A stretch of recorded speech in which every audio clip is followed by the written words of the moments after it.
안녕하세요. 달달 하나쌤입니다. 네, 간호국가시험 모의고사 16회 문제풀이 하도록 하겠습니다. 네, 1번 말초신경염 장애를 갖고 있는 당뇨병 환자에게 발을 오랫동안 물에 담그지 못하게 하는 이유로 옳은 것은 있습니다. 1번에서는 우리 당뇨병 환자의 발 관리에 대해서 묻고 있는 건데요. 단서가 문제에서 말초신경염 장애를 갖고 있대요. 말초에 신경에 염증이 생긴 거예요. 어쨌든 우리가 신경에 뭔가 문제가 생겼다라는 건 어떤 자극이 주어졌을 때 말초로 이렇게 말초에서 어떤 자극이 들어오면 신경에서 이렇게 자극을 전달하는 거가 잘 안 되는 거예요. 그렇다면 말초 신경염이 있으면 이런 감각, 온도 이런 거에 둔해질 수 있겠죠. 그러면 뜨거운 물에 들어갔을 때는 화상 같은 거 입을 수 있을 거고요. 그죠? 상처가 생겼는지 안 생겼는지 이런 것도 잘 모르겠죠. 감각이 무뎌지니까. 그리고 당뇨병 환자에게 있어서 주의할 거는 이 상처가 한번 생기면 잘 낫지 않습니다. 그래서 상처가 안 생기게 해주는 게 중요하겠고요. 문제에서 발을 오랫동안 물에 담그지 못한다. 그러니까 물에 담궜을 때 이유는 왜 그러냐? 물에 담그게 되면 우리가 발을 오랫동안 담그면 피부가 물에서 이렇게 퉁퉁 불죠. 퉁퉁 불면서 좀 부드러워지고 짓무른 상태가 될 수 있습니다. 그러면 약해져 있는 상태에서 우리가 수건으로 뭐 닦는다던가 아니면 양말을 신거나 이런 가벼운 마찰에도 쉽게 피부가 벗겨질 수 있어요. 그래서 상처가 날 수 있겠죠. 네, 그래서 당뇨병 환자는 상처가 이렇게 나면은 잘 낫지 않아서 우리가 조심해야 된다라고 알고 있어요. 그래서 당뇨병 환자의 발 관리를 보면 피부를 깨끗하게 유지한다던가 발의 상태를 상처가 있는지 없는지 잘 체크한다던가 꽉 끼는 이런 신발을 신지 않는다던가 상처가 생길 수 있으니까요. 그다음에 발톱은 일자로 자른다던가 이건 선지에 되게 많이 자주 나오죠. 네, 발톱은 일자로 자른다. 네, 그다음에 꽉 끼는 신발, 꽉 끼는 네, 신발 신지 않는다. 신발 신지 않는다. 그 다음에 티눈 발생했을 때 우리 어떻게 해야 된다? 집에서 셀프로 이렇게 자가 관리하지 않고 어떻게 해요? 바로 그쵸, 병원으로 치료를 할 수 있게끔 병원으로 가야겠죠. 그래서 당뇨 환자 발 관리에 대해서는 묻는 시험 문제 이런 것들이 자주 나오게 됩니다. 어쨌든 1번에서 말초신경염 장애를 갖고 있는 당뇨병 환자가 물에다가 발을 오랫동안 담그지 않는 이유, 그 이유는 그쵸, 피부 손상 방지를 위해서 그렇다. 네, 2번 충수염 수술 후 합병증을 예방하기 위한 방법으로 옳은 거 있습니다. 네, 충수염, 맹장으로 수술을 하고 나면은 우리가 합병증을 예방하기 위해서 할 수 있는 거. 네, 충수염 같은 경우에는 보통 전신 마취를 하게 되죠. 네, 전신 마취 후에 우리가 흔히 올 수 있는 합병증이 무기폐, 그 다음에 폐렴, 폐렴 같은 이런 호흡기계, 호흡기계 합병증 있을 수 있고요. 그 다음에는 혈전성 정맥염 이런 거 올 수 있어요. 혈전성 피떡이 생겨서 정맥염이 오는 이런 것들 순환기계 합병증 올 수 있습니다. 이런 것들을 합병증을 예방하기 위해서 우리가 할 수 있는 간호는 환자가 수술을 갔다 나오면 심호흡 열심히 하게 하는 거, 그 다음에 기침 이렇게 열심히 하게 하는 거, 그 다음에 통증이나 이런 것들이 좀 지나고 나면 하루 정도 지나고 나면 괜찮아지면 침상에서 내려와서 일찍 조금씩 이렇게 걷게 하는 조기 이상 이런 것들을 통해서 우리가 호흡기계 합병증과 순환기계 합병증을 예방할 수 있겠습니다. 그래서 여기에 해당되는 건 1번 조기 이상 시킨다가 되겠습니다. 네, 3번 75세 남자 노인이 집을 나가면 집을 못 찾고 자주 약속 모임을 까먹는다. 노인이 보건소에서 받을 수 있는 서비스는 했습니다. 네, 그래서 3번 문제에서 나오는 것은 상황이 인지력이 굉장히 떨어지고 있는 상태네요. 그죠? 집도 못 찾고, 약속 모임 이런 것들 자주 까먹고 이런 것들 인지력이 떨어지면서 노인이 생길 수 있는 질환이 네, 치매가 있겠네요. 그죠? 이 치매로 우리 노인분들이 보건소에서 받을 수 있는 서비스 같은 경우에는 뭐 치매를 예방한다. 치매를 네, 예방하기 위한 뭐 프로그램 아니면 조기 발견, 네, 조기 발견해 준다던가 아니면 재활, 이런 재활 등의 프로그램, 네, 이런 것들이 있겠습니다. 그래서 치매를 조기에 선별, 검사하는 이런 것들 아니면 뭐 인지재활 프로그램, 뭐 치매 강좌 이런 것들이 있겠죠. 그래서 최근에는 뭐 우리 그 보건소에는 뭐 치매 이런 센터들이 굉장히 구마다 네, 많이 생기고 있습니다. 그래서 네, 3번에서 설명하는 질환은 네, 치매에 관한 건데 이것들 우리가 보건소에서 받을 수 있는 검사는 치매와 관련되어 있는 치매 진단 검사 2번이 해당이 되겠습니다. 네, 4번 의료 제공자 종사자 2명이 동시에 응급으로 유아에게 심폐소생술을 실시할 때 흉부 압박과 인공호흡의 비율은 하고 물었습니다. 우리 유아에게 심폐소생술을 할 때 의료 제공자, 의료 종사자 2명이 하는 경우와 1인 구조자가 하는 경우가 있는데요. 네, 1인 구조자, 혼자서 구조하게 되는 경우에는 우리가 흉부 압박, 가슴 압박이랑 인공호흡을 하는 비율이 네, 그렇죠. 30대 2가 되겠고요.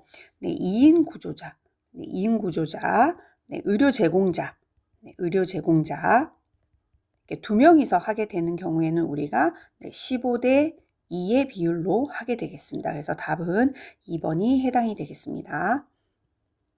네, 5번 소화성 궤양이 잘 생기는 부위로 옳은 거 했는데요. 네, 궤양이라는 거 자체는 우리 그 점막 같은 데의 일부가 뭐 어떤 원인에 의해서 괴사되는 것이 이제 궤양인데요. 소화성 궤양이기 때문에 우리 위와 좀 관련이 되어 있는데 그림을 한번 보고 설명을 드리도록 할게요. 네, 우리 이 위에 그림을 보시면 네, 이렇게 구조적으로 생겨 있죠. 그래서 위로 들어가는 음식물을 우리가 꿀꺽하고 삼켰을 때 위로 들어가는 이 기다란 관이 이제 식도입니다. 식도. 네, 그리고 식도를 거쳐서 우리가 위로 음식물을 내려보내게 되고요. 위에서 이제 소장으로 넘어가는 이 첫 번째 부분이 십이지장입니다. 십이지장.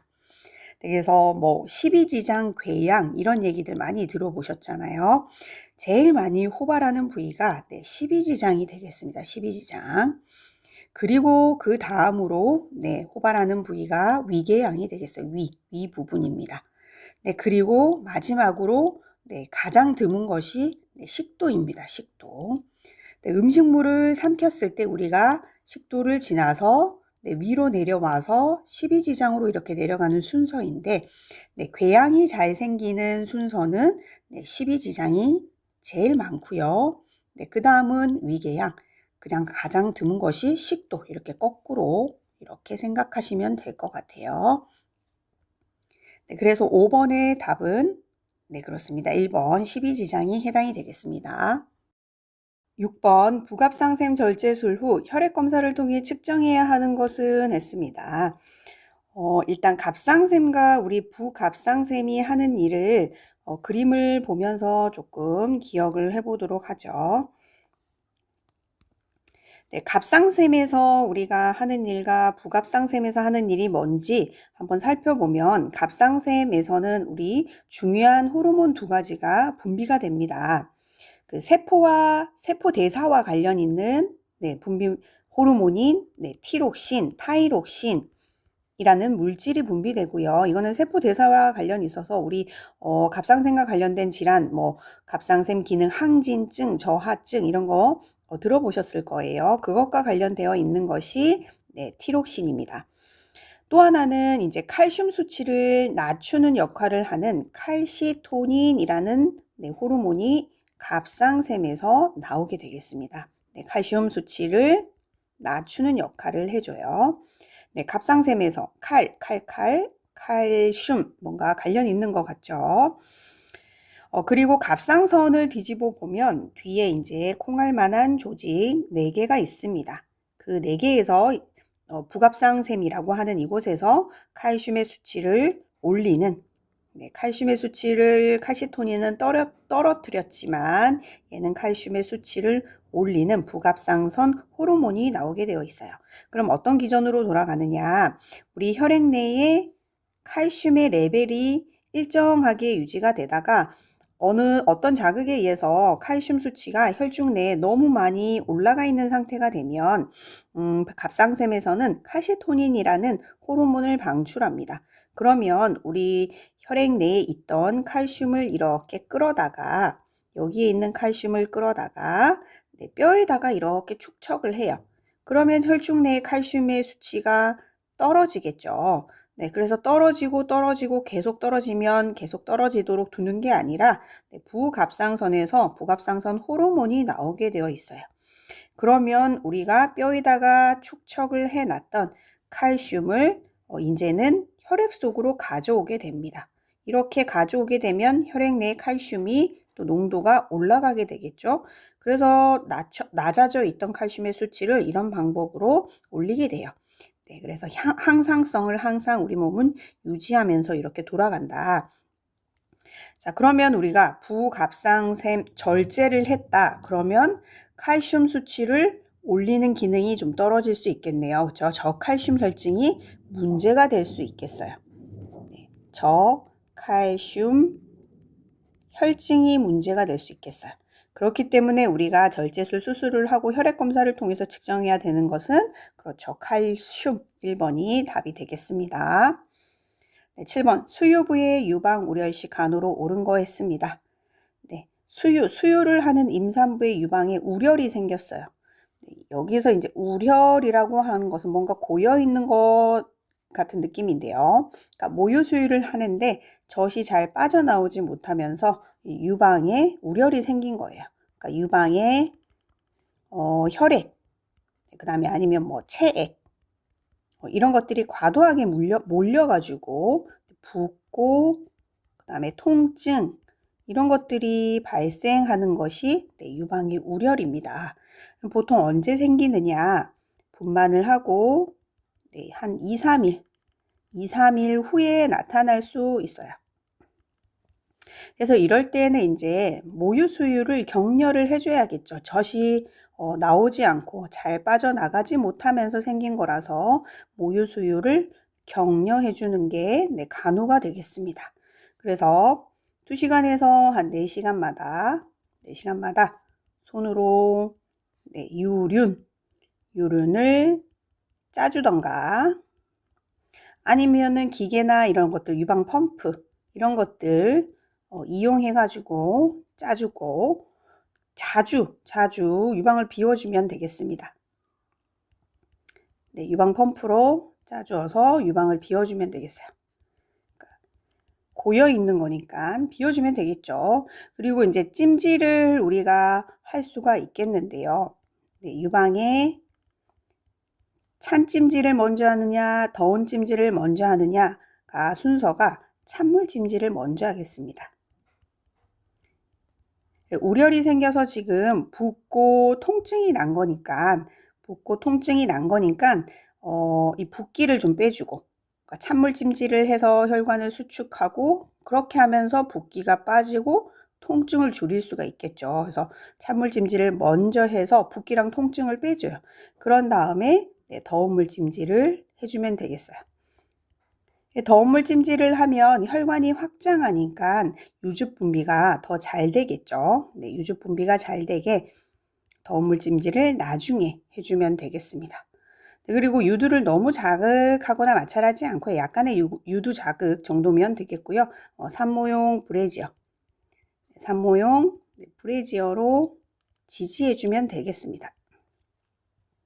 자, 그럼 1번에 수유를 중단한다 했는데 빠져나가지 못하는 거니까 수유를 중단하는 게 아니라 그쵸?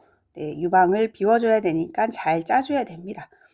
그 다음에 수유 전에 유두의 얼음으로 냉찜질 후 바로 수유한다. 이것도 틀렸네요. 그쵸? 유두는 뭐 적당한 유두의 자극이 있으면 되고, 냉찜질은 유두에다가 하는 게 아니라, 그쵸? 네, 유방에다가 찬물 찜질하고 더운물 찜질 해주면 된다. 그래서 2번도 틀린 선지가 되겠고요. 3번에 유방 우렬 시 유즙을 짜내지 않는다라고 했는데, 그렇지 않죠. 우렬이 되었으면 우리가 짜내야 된다라고 했어요. 브래지어로 지지해준다. 네, 산모용 브래지어로 지지해주는 거 4번 정답이고요. 5번에 우렬 시 약물 복용 후 수유한다 했는데, 우렬이 있을 때는 지금처럼 이렇게 유방을 자주 마사지를 잘 해서 비워주면 되겠고요. 약물을 복용하고 수유를 하는 경우는 우리 모성간호에서 네, 유방염하고 공부를 했을 거예요. 네, 단순하게 유방염이 걸렸을 때는 우리가 항생제를 복용하고 수유를 한다라고 했죠. 하지만 이제 우렬 시에는 우리가 이 정도의 간호로도 충분하겠습니다. 답은 4번입니다. 8번 변실금이 있는 여자 환자의 기저귀 관리로 옳은 것은 했습니다. 네, 1번에 깨끗한 면이 보이도록 돌돌 말아서 버린다. 기저귀의 그 바깥면이 깨끗한 면이 되겠는데 그 바깥면이 보이도록 기저귀 배설물을 안으로 말아 넣어서 돌돌돌 말아 버리는 거 맞죠? 네, 1번은 정답이 되겠고요. 2번 항문에서 요도로 닦는다 했는데 우리가 요도에서 항문 방향으로 닦아야 되겠습니다. 바뀌었네요. 3번에 커튼을 개방하도록 한다 했는데 네, 커튼은 우리가 가려줘야겠죠. 네, 스크린, 커튼 이런 것들 이용해서 우리 프라이버시를 지켜줘야 돼요. 4번에 젖은 수건으로 둔부를 닦고 촉촉하게 유지한다 했는데 네, 피부를 잘 말려주면 되니까 굳이 이렇게 해둘 필요는 없고요. 5번 허리를 들 수 있다면 똑바로 눕는다 했는데 허리를 들 수 있다면 똑바로 눕는 게 아니라 무릎을 세우고 누운 상태에서 허리를 들도록 해서 협조와의 기저귀를 교환하면 되겠죠. 그래서 답은 1번이 되겠습니다. 9번 조혈 기능에 작용을 하며 악성 빈혈과 관련이 있는 것은 했습니다. 1번에 비타민 B1, 티아민, 사이아민 했는데 비타민 B1이 부족했을 때 우리가 어떤 질병에 걸리나요? 그렇죠. 각기병이라는 질병에 걸리고요. 비타민 B2, 리보플라빈 하는 것은 구가겸, 구순구가겸, 입술 꼬리에 염증 생기는 거 구가겸 생기고요. 비타민 B3, 나이아신 하는 것은 그렇죠. 펠라그라라는 증상. 그 다음에 비타민 B9, 엽산이 부족하면 빈혈이 생기거나 태아한테 부족하면 태아에게서는 신경계 기형이 발생할 수 있다라고 했습니다. 그럼 5번에 비타민 B12, 코발라민이라고 하는 비타민이 부족했을 때 악성 빈혈 걸린다라고 했네요. 답은 5번이 되겠습니다. 10번 객혈시 간호로 옳은 것은 했습니다. 객혈이라고 하는 건 뭘까요? 객혈이라고 하는 건 우리 기관지나 아니면 폐 쪽에서 나오는 피입니다. 토혈 이런 거 들어보셨나요? 이건 뭐예요? 토혈은 토하면서 나오는 거니까 위에서 이쪽 소화기계 쪽에서 나올 확률이 많겠죠. 하지만 객혈은 기관지, 폐, 우리 기도와 관련되어 있는 공기가 드나드는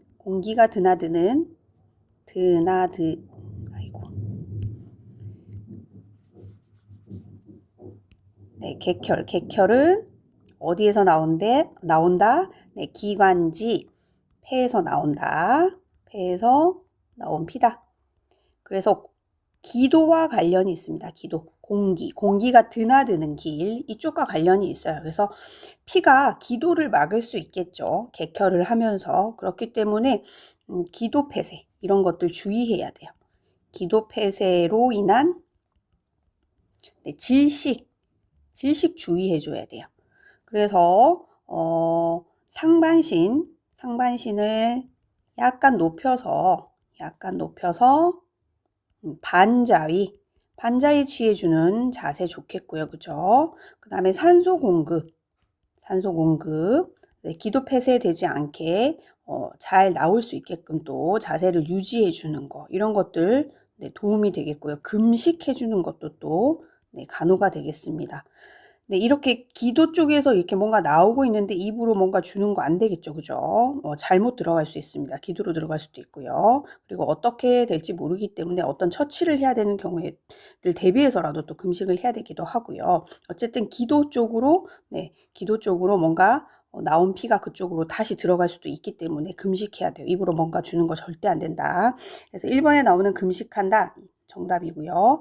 2번에 온찜질을 해준다 했는데 온찜질보다는 네, 병변이 있는 곳에 우리가 네, 냉찜질, 아이스백 해주는 게 혈관 수축하는 데 훨씬 더 도움이 되겠죠. 아니면 아이스백이나 모래주머니 이런 거 대주는 거 올려놓는다든지. 그 다음에 3번 큰 기침을 하게 한다 했는데 기침이 나오면 큰 기침이 아니라 작은 기침, 큰 기침을 하다가 더 자극이 돼서 혈관이 터지고 이러면서 객혈이 심해질 수 있기 때문에 자극을 시키지 않게 작은 기침, 기침이 나오면 작은 기침을 해야 될 거고 상반신은 낮춰주는 게 아니라 상반신은 올려줘야겠죠. 그래서 반자이치 해주고 활동을 적극 권장한다 했는데 자극할 필요 없습니다. 안정 충분히 해야 되고 특히나 더 ABR 앱솔루트하게 절대 안정을 객혈 시에는 하는 게 맞겠습니다. 답은 1번입니다. 11번 사물을 의인화시키는 인지발달 단계로 옳은 것은 했습니다. 의인화라는 것은 우리가 생명체에 뭔가 생명체가 아닌데 생명이 있다라고 없는 것에 생명의 감정이 있다라고 생각하는 거잖아요. 그래서 뭐 꽃을 꺾으면 꽃이 아플 것 같다. 아니면 모든 사물이 좀 살아있다라고 생각하는 거. 그래서 생명이 없는 거에 생명이 있다, 감정도 있다 이렇게 생각하는 거예요. 그래서 이 시기에 엄마들이 왜 아이들한테 뭐 어떻게 아이들과 놀아주다가 잘못해서 아이가 책상에 부딪혔다 그러면은 책상이 잘못했네. 엄마가 떼찌떼찌 혼내줄게. 책상이 잘못해서 떼찌 하고 이렇게 뭐 얘기하잖아요. 네, 이런 것들의 인지 발달이 나타나는 시기가 보통 유아기입니다. 유아기 그죠? 답은 2번인데 네, 유아기 하면 몇 살부터 몇 살이죠? 네, 1세에서부터 3세까지를 우리가 유아기라고 해요. 네, 이 시기에 사물을 의인화시키는 인지 발달이 발달하게 된다. 답은 2번입니다. 12번 산모의 회복기 시 산후 운동을 권장하는 이유로 옳은 거 있습니다. 산모가 회복할 때 산후 운동 권장하는 거. 그러니까 누워만 있으면 회복기 때에 오로 배출이 잘 되지 않겠죠. 잘 되지 않고 그러면서 이제 자궁 수축도 되게 불량하게 되고요. 그러면 또 피떡 같은 게 생기면서 혈전 색전증 이런 같은 병이 생기기 되게 쉬워요. 그렇기 때문에 산후 운동을 권장하는 이유가 이런 질병들을 예방하기 위해서라서 답은 5번이 해당이 되겠습니다. 13번 뇌 기능에 영향을 주는 영양소로 옳은 거였네요. 우리 뇌 기능에 영향을 주는 영양소. 이 영양소는 우리 보통 근육 운동을 할 때 가장 먼저 쓰이는 에너지원이고요. 그리고 이 뇌에 굉장히 에너지원으로 많이 쓰이는 영양소죠. 신경조직, 적혈구 얘네들은 포도당만을 에너지원으로 이용합니다.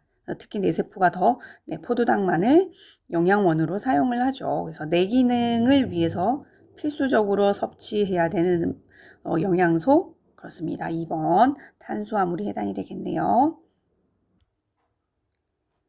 네, 14번 호흡 시 흉부와 복부를 나누는 근육으로 옳은 것은 했습니다. 네, 근육이라고 물었는데요. 나머지 1, 2, 3, 4, 5번을 보면 다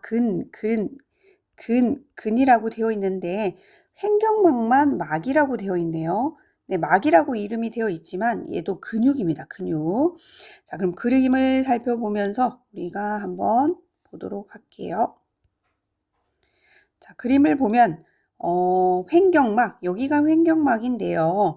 이 횡격막 자체가 우리 늑강근, 그리고 늑경막 같이 얘네들이 호흡을 일으키는 주된 근육입니다. 주된 근육. 늑강근은 간이니까 갈비뼈 사이에 있는 근육이 되겠어요. 근데 요런데 이제 근육이 이렇게 덮이잖아요. 그죠? 그러니까 호흡을 할 때 주로 호흡을 일으키는 주된 근육이 늑강근과 횡격막이 해당이 되는데 호흡 시에 또 흉부와 복부를 나누는 흉부 이쪽이 흉부 쪽이고, 그죠? 요 아래쪽이 복강 내에 장기가 들어있는 복부 쪽입니다. 그러니까 흉부와 복부를 나누는 근육으로 되어 있는 거. 5번의 횡격막이 답이 되겠습니다.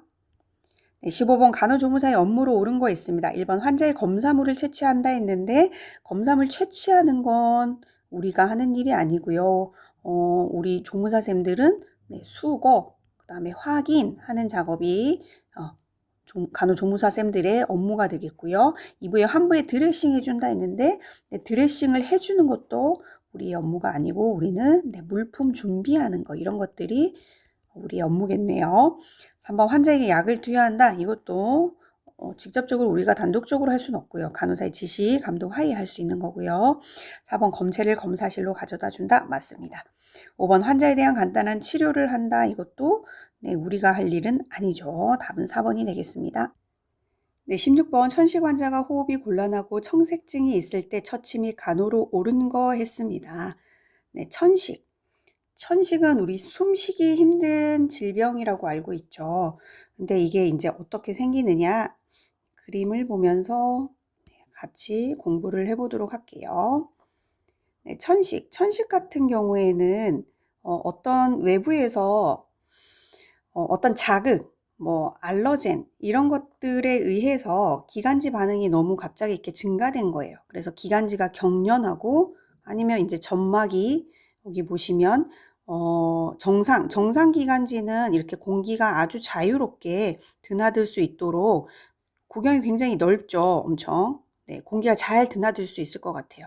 근데 천식 환자의 기관지를 보면 그런 알러젠에 의해서 기관지 반응이 굉장히 증가되어 가지고 기관지 경련도 오고요. 아니면은 점막도 이렇게 부어 올라요. 띵띵 이렇게 부어 올라요. 좁아져요.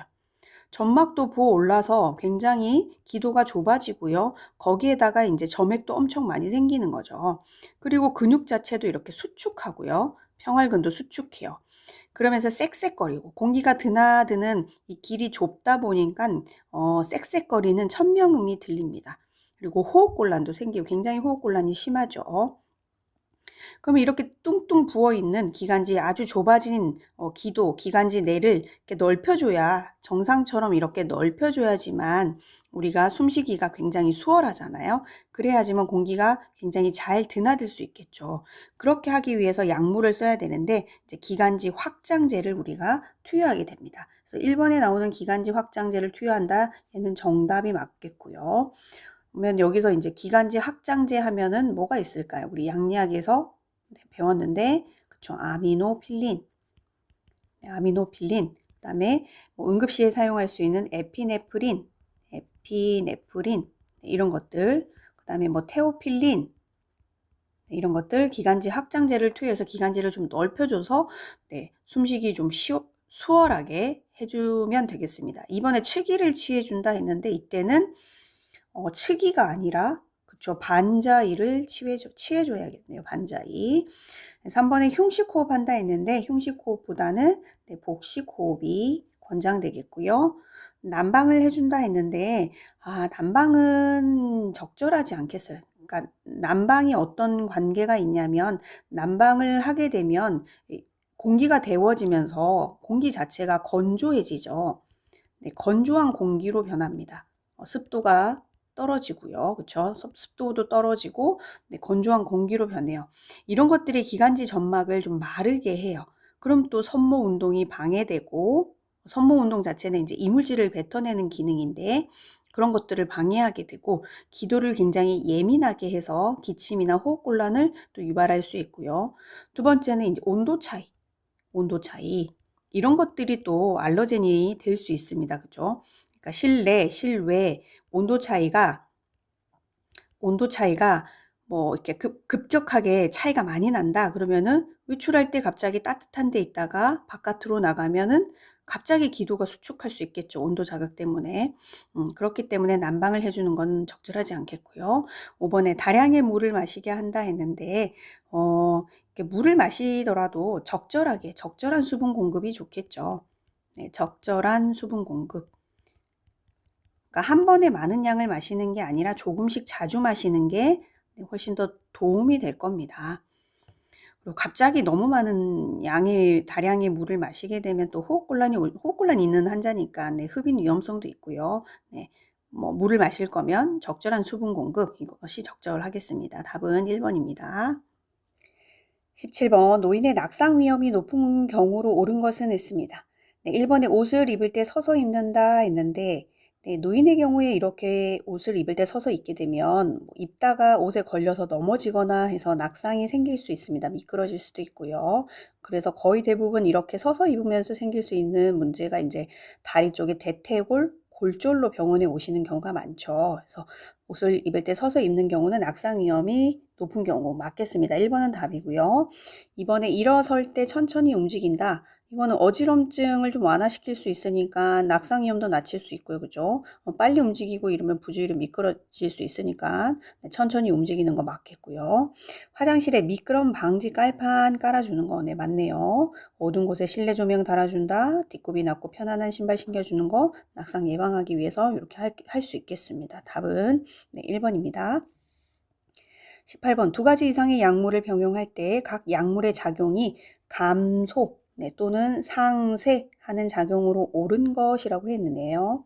그러니까 두 가지 이상의 약물을 병용한다고 했으니까 A라는 약물이 1의 작용을 나타내고 1의 크기고 B라는 약물이 1의 크기로 양리 작용을 나타낸다라고 했을 때 1번에 나오는 상가작용이라고 하는 것은 그러니까 서로 상자, 더할 가짜겠네요. 서로 더했을 때 딱 그 크기만큼 나타나는 게 상가작용이에요.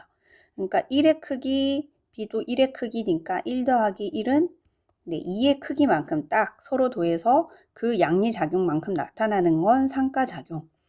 상승작용은 더 커지는 것 같은 이름에서도 기운이 느껴진다 그죠? 그래서 1 더하기 1일 때 더 커져서 2가 아니라 3이 되는 걸 우리 상승작용이라고 해요. 훨씬 더 큰 작용을 나타내는 거.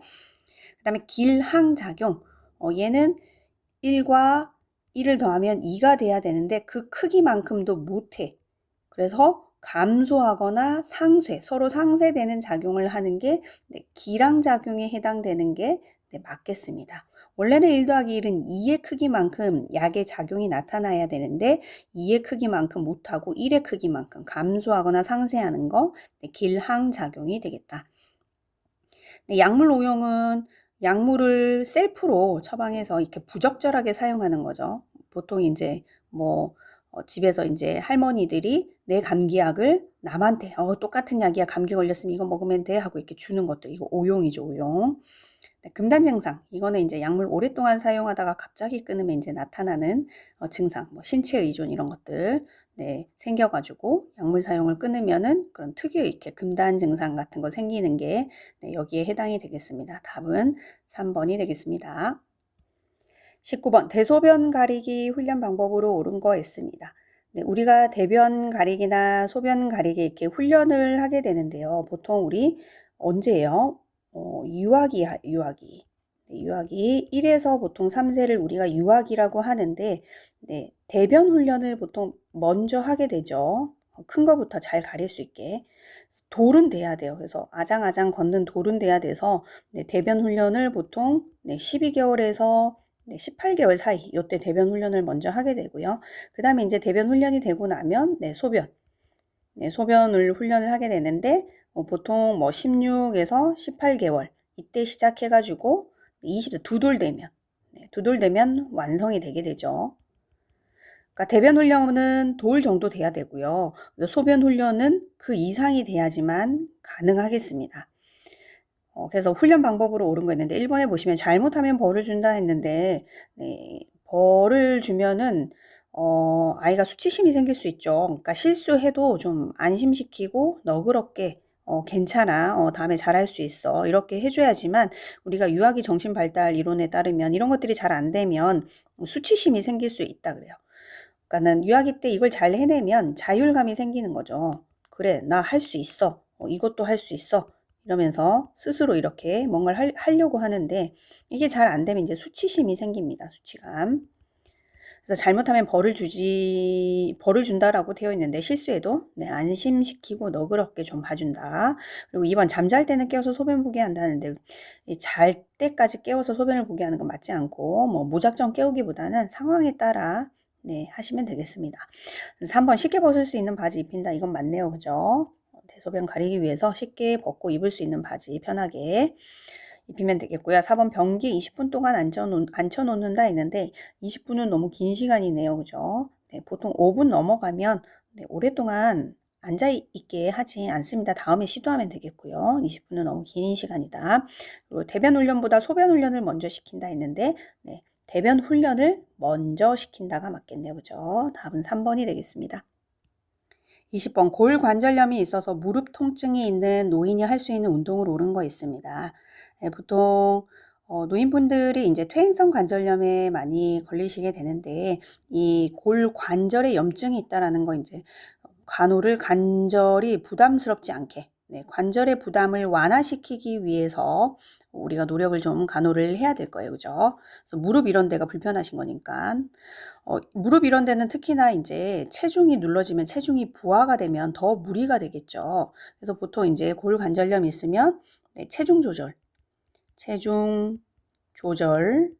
해주는 거 좋고요. 그 다음에 뭐 자세는 무릎 꿇고 이런 거 좋지 않습니다. 무릎 꿇지 않게 하고요. 그 다음에 관절에 부담이 없는 수영 이런 거.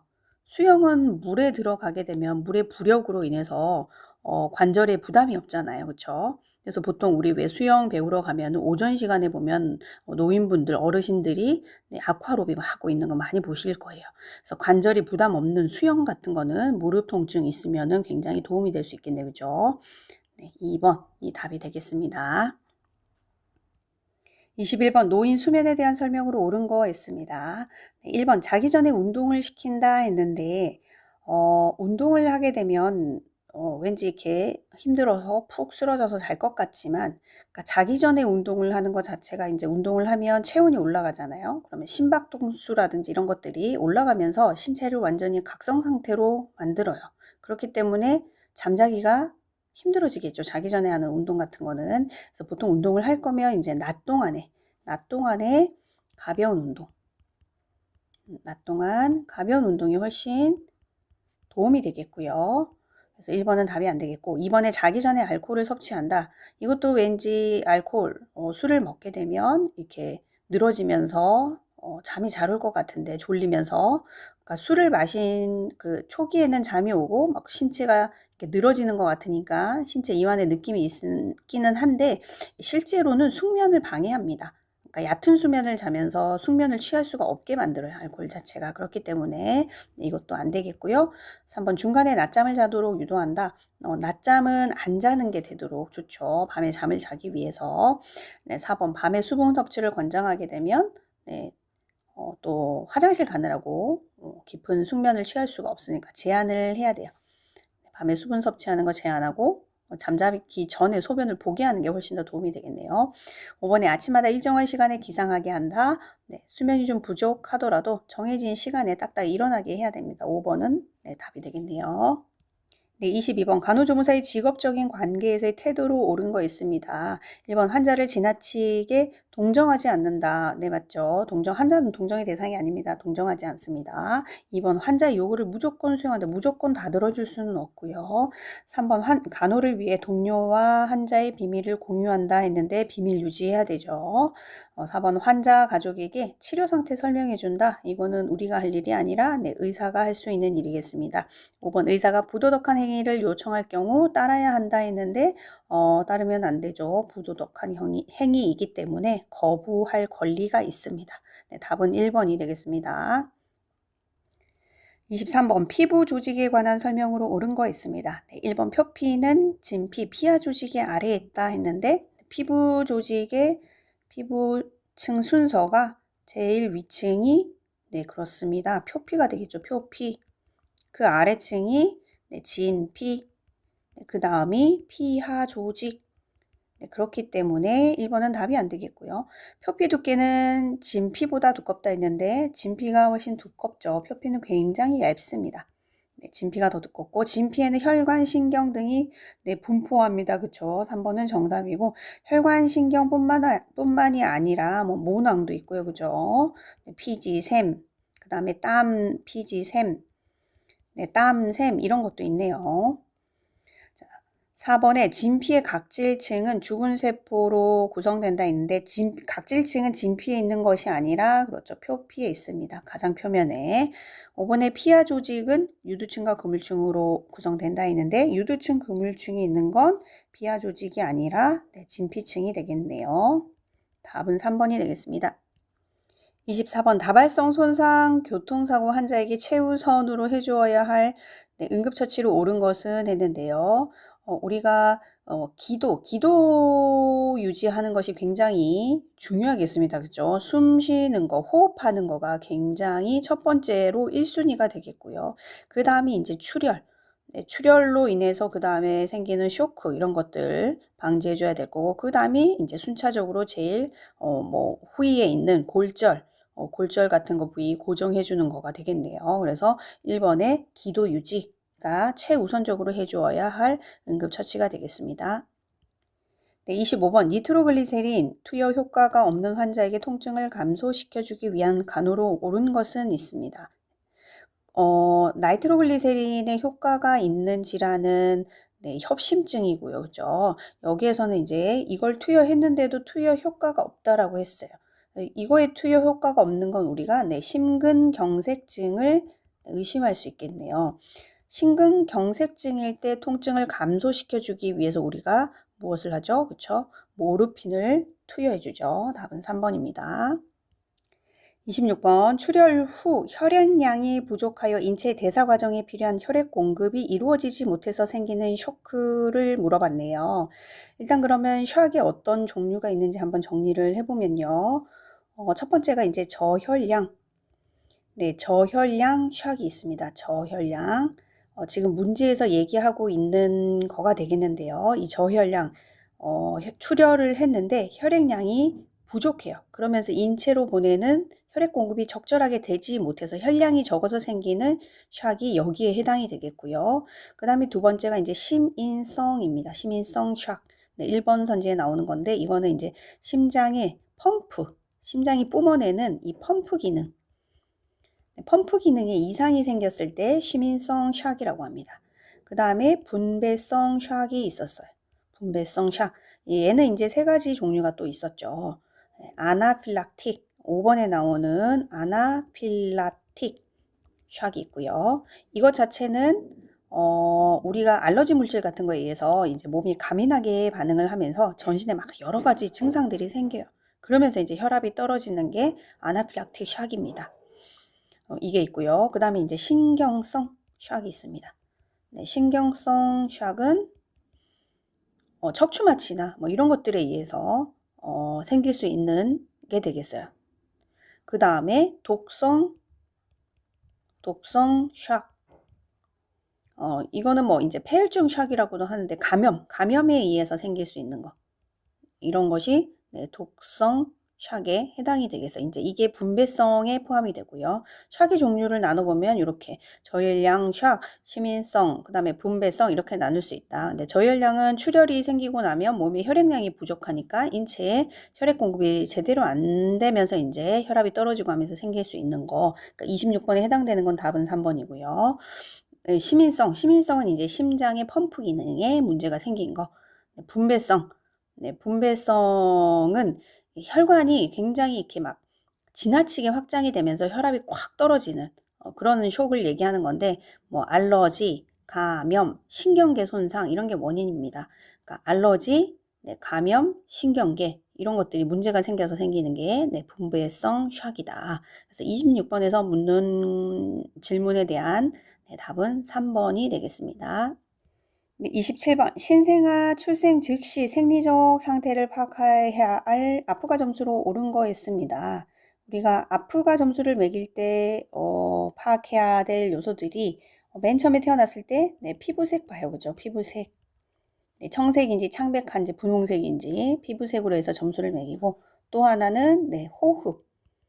네, 호흡, 힘차게 우는지, 아이가 태어났을 때 힘차게 우는지 아니면 느리거나 불규칙한지 이런 호흡 상태 보고요. 그 다음에 심박동수, 네, 백회를 기준으로 해서 백회 아래쪽인지 위쪽인지 네, 이것들로 또 판단을 하게 되고 근긴장도, 네, 그 다음에 또 네, 반사 반응 이런 것들로 확인을 합니다. 그래서 네, 아프가 점수로 파악해야 하는 건 네, 심박동수가 4번이 해당이 되겠네요. 그죠? 답은 4번이 되겠습니다. 네, 28번 생후 4개월 된 아기가 할 수 있는 행동으로 옳은 거 있습니다. 네, 1번 목을 가눌 수 있다. 네, 보통 우리 3, 4개월 정도 되면 3, 4개월 정도 되면 목 가눌 수 있어요. 2번에 엄마라고 부를 수 있다. 이렇게 간단한 단어 이렇게 얘기할 수 있는 시기는 우리 돌이 돼야 됩니다. 그래서 보통 12개월 정도 돼야 되고요. 그 다음에 혼자 앉을 수 있다. 보통 혼자 앉을 수 있는 시기는 6개월은 돼야 되죠. 6개월. 그 다음에 잡고 일어설 수 있다. 이거는 보통 9개월. 뭐 가구 같은 거 잡고 일어설 수 있는 시기 9개월. 혼자 걸을 수 있다. 그러면 이거는 돌이 돼야지만 가능합니다. 그죠? 답은 그래서 1번이 해당이 되겠네요. 29번 분만 전에 회음부 상모를 하는 이유로 옳은 거 했습니다. 우리가 분만을 하게 되면 보통 이제 아이가 태어나면서 회음부 쪽으로 이제 늘어나게 되면서 이제 절개를 해야 되는데 그 절개 부위가 감염이 생기지 않게 하기 위해서 오염이 되는 거, 감염이 되는 것들을 방지하기 위해서 우리가 회음부 쪽에 상모를 하게 됩니다. 그래서 답은 4번 산도의 오염 방지가 되겠습니다. 30번 관장과 하재, 변 완화제를 필요로 하는 검사로 옳은 것은 했습니다. 이 문제는 크게 어렵지는 않네요. 변을 봐서 관장도 해야 되고 하재도 써서 이렇게 대장의 점막을 완전히 깨끗하게 해놓은 상태여야지만 카메라가 들어와서 점막까지 자세하게 디테일하게 볼 수 있겠죠. 그래서 하재, 관장 이런 거 필요한 거 대장 내시경 검사가 필요하겠습니다. 그죠? 네, 이번에 위내시경 검사는 그냥 금식만 하면 되겠습니다. 금식. 8시간 정도 금식하면 되겠고요. 흉부 X선 검사 얘는 금식도 필요 없겠네요. 그죠? 엑스레이 찍는 거니까 금식 안 해도 되고요. 심전도 검사도 금식 필요 없습니다. 그죠? 기관지 내시경 검사 이것은 이제 금식을 해야 돼요. 기관지 쪽으로 이제 내시경이 들어가서 뭐 기관지의 상태를 보는 건데 밥을 먹은 상태에서 우액하고 토를 하게 되면 다시 기관 내로 음식물이 흡인될 수 있어서 흡인성 폐렴이나 이런 것들을 유발할 수 있습니다. 그래서 꼭 기관지 내시경을 할 때는 금식을 해야 된다. 30번에 해당되는 문제에 대한 답은 1번이 해당이 되겠습니다. 31번 시설에 근무하는 간호조무사가 다음과 같은 사실을 발견했을 때 신고해야 할 기간으로 옳은 거 있습니다. 할머니가 집에 가는 걸 싫어하고 아들 얘기가 나오면 떨고 있고 몸에 구타를 당해서 먹는 자국이 있다. 이거는 학대네요. 그죠? 이런 학대 사실을 알게 되면 우리가 신고를 해야 되는데 어디다 해야 되느냐? 5번에 나오는 노인 보호 전문기관이 되겠습니다. 또는 수사기관. 우리가 신고를 하면 되겠죠. 그래서 답은 5번이 되겠습니다.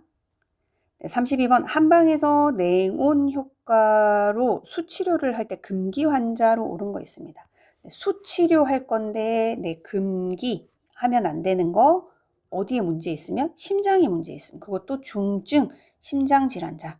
우리 냉탕을 들어가거나 하게 되는데 수치료를 하게 되면 심장에 문제가 있으면 너무 차가운 온도는 심장마비 걸릴 수 있겠죠. 그래서 금기입니다. 금기. 나머지 신경통, 고혈압, 당뇨, 뭐 이런 중풍 환자 이런 것들은 적응증 해당되는 수치료 할 때 해당되는 환자들이겠네요. 그죠? 답은 2번이 되겠습니다. 33번 뜸을 사용할 수 있는 적응 부위로 옳은 거 있습니다. 임산부의 하복부에는 우리가 뜸을 뜨지 않아요. 뜸을 뜨지 않고 이번에 심근경색증 환자의 심장 부위도 뜸을 뜨지 않아요. 3번 정상성인의 얼굴 부위, 우리가 얼굴에는 뜸 뜨지 않는다라고 했습니다. 4번에 만성 위통증 환자의 상복부, 이거는 맞겠고요. 5번 고혈압 환자의 혈관이 드러난 부위, 여기도 뜸 뜨지 않습니다. 혈관 부위. 답은 4번입니다. 34번 구강치료 시 구강 내 이물질을 제거하거나 충전재를 집어넣을 때 사용하는 기구로 옳은 거 했네요. 우리가 네, 그림을 잠깐 보면서 한번 공부했던 걸 떠올려 보죠. 자, 탐침은 이렇게 생긴 걸 우리가 탐침이라 그러고, 핀셋은 끝이 이렇게 뾰족하면서 날카롭게 생겼고요. 이 거울, 이거는 이제 거울이 달려 있어요. 치경이라고 하는데 우리가 보이지 않는 부분까지 이렇게 잘 보이게 해주는 거울이라서 네, 잘 보이게 해주는 물품이 되겠고요. 탐침 자체는 네, 끝이 굉장히 뾰족합니다. 그죠? 이렇게 네, 뾰족한데 끝이 뾰족해서 뭐 충치의 깊이, 네, 충치 깊이 아니면 치아 흔들리는지 안 흔들리는지 네, 치아 흔들림 이런 거 체크할 때 쓰는 게 네, 탐침이 해당이 되겠습니다. 그 다음 핀셋은 여기서 설명하는 문제 34번에서 설명하는 네, 구강 내 이물질 제거하거나 아니면 충전재 같은 거 집어서 이렇게 네, 충전재 집어넣기 위해서 사용하는 기구가 되겠네요. 그래서 34번에 해당되는 답은 네, 3번 핀셋이 답이 되겠습니다. 네, 35번 치아 발치 후 주의사항으로 옳은 거 했습니다. 1번에 따뜻한 물을 마시게 한다 했는데 이렇게 치아를 발치하고 나면은 우리가 피를 흘리게 되는데 이때 따뜻한 물을 마시게 되면 혈관이 확장되니까 지혈시키는데 별로 도움이 되지 않겠습니다. 그렇죠? 그래서 1번은 답이 안 되겠고요. 2번에 침과 피를 뱉게 한다 했는데 치아를 빼고 나면은 그 발치한 부분에 이제 지혈이 되면서 피딱지 같은 게 생겨서 자리를 잡아야지만 떨어지지 않아야지만 지혈이 잘 될 수 있어요. 근데 침과 피를 뱉게 하면서 우리가 이렇게 뱉는 행위를 하게 되면 압력이 생기기 때문에 이 피떡이 떨어질 수가 있기 때문에 그냥 뱉는 게 아니라 그냥 자연스럽게 삼키면 되겠어요. 자연스럽게 삼키는 게 낫겠고요. 3번에 빨대로 물을 먹게 한다 했는데 네, 이것도 이제 음압이 생기면서 압력이 생기니까 음압이 생기면서 그 치아 뺀 자리, 피떡이 만들어져 있는 자리에 또 자극이 될 수 있겠죠. 그래서 이런 음압을 유발시키는 행동은 하지 않습니다. 4번에 거즈를 한두 시간 물고 있게 한다. 이거는 지혈을 위해서 네, 이렇게 하면 되겠네요. 5번 발치 부위에 더운 물 찜질 해준다 했는데 네, 더운 물 찜질이 네, 지혈을 시키는데 도움 되지 않고요. 그리고 통증이나 부종을 가라앉히는 데도 우리가 도움이 되지 않습니다. 냉찜질을 해야겠죠. 냉찜질 이런 것들을 해야지만 네, 통증, 부종도 예방할 수 있고요. 그죠? 그래서 답은 4번이 해당되겠습니다. 36번 침대 목욕 시 순서로 옳은 거 있습니다. 우리가 침대 목욕을 할 때는 순서에 맞춰서 우리가 이제 목욕을 시키면 되겠는데 제일 먼저 하는 게 이제 얼굴 쪽이죠. 얼굴. 그래서 얼굴을 닦이고 나면 밑으로 이렇게 내려오게 되겠고요.